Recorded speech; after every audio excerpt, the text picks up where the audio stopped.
গোপালগঞ্জের কাশিয়ানীতে সড়ক ও ব্রিজ নির্মাণের কাজ শেষ না করে প্রকল্প কর্মকর্তা এবং ঠিকাদারের বিরুদ্ধে টাকা আত্মসাতের অভিযোগ পেয়েছে দুর্নীতি দমন কমিশন।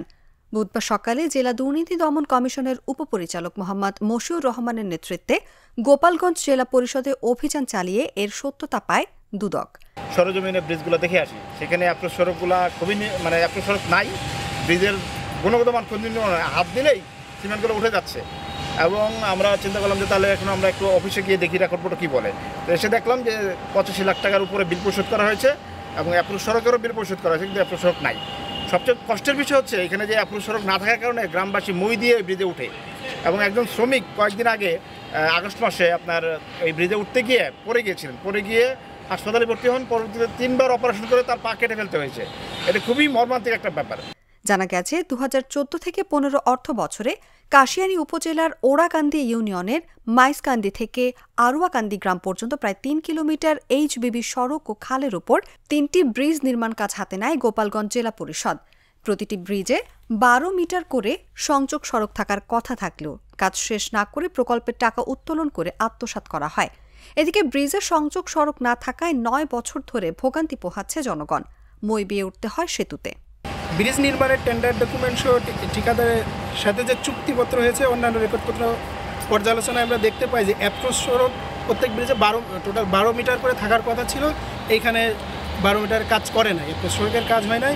কাজ 17 সালে চুক্তি হয় এবং অর্থ তোলার এই ক্ষেত্রে মোট বরাদ্দ ছিল হচ্ছে প্রাক্কলিত মূল্য ছিল 90 লক্ষ টাকা, চুক্তি মূল্য 89,77,600 টাকা।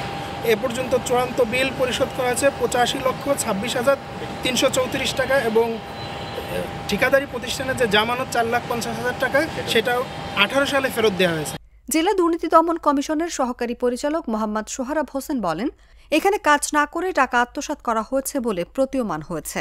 ব্রিজটা যখন টেন্ডার তখন তার অনেক পরে আমি এখানে এসে জয়েন করেছি। অস্বীকার করতে পারি না, কারণ হচ্ছে যে এই ব্রিজটা যখন করা হয় টেন্ডার দেওয়া হয় তখন আমি এখানে যোগদান করিনি, কিন্তু 14-15 অর্থ বছরে মাঝকান্দির ওই ব্রিজটা টেন্ডার দেওয়া রোড সহ 3 রোড কালভার্ট এবং 3 ব্রিজ সহ টেন্ডার দেওয়া হয়। দুটো ব্রিজের কাজ অ্যাপ্রোচের কাজ করা হয়। একটি ব্রিজের অ্যাপ্রোচ ছাদ ঢালাইয়ের পরেই আমাকে সিও স্যার বদলি হয়ে যায়, কিন্তু সিও স্যার থাকাকালীন বিলটা নেবে বলে আমাদের খুবই চাপাচাপি করে সাইফুল ইসলাম। এই কন্ট্রাক্টের নাম ছিল শেখ হাবিবুর রহমান, কিন্তু সাইফুল ইসলাম এই কাজটি করছে, মূলত করছিল শেখ সাইফুল ইসলাম, শেখ নাকি সাইফুল ইসলাম। এখন সে প্রায় আসতো, ছাদ চলে যাবে বলে আমাদের খুব চাপাচাপি করে, এমনকি অস্ত্রের মুখেও হুমকি দেয়। যার পরিমাণে আমলিগির আমল, আমাদের যেহেতু আমলিগির আমল আমাদের বাঁচার স্বার্থে পরে স্যাররা বলে যে বিল দিয়ে দাও ও অ্যাপ্রোচ পরে করে দেবে। টাইলক্স, যার অ্যান্টিব্যাকটেরিয়াল এজেন্ট টয়লেটের কোনায় কোনায় পৌঁছে 99% জীবাণু ধ্বংস করে। টাইলক্স টয়লেট ক্লিনার, ক্লিন মানে টাইলক্স।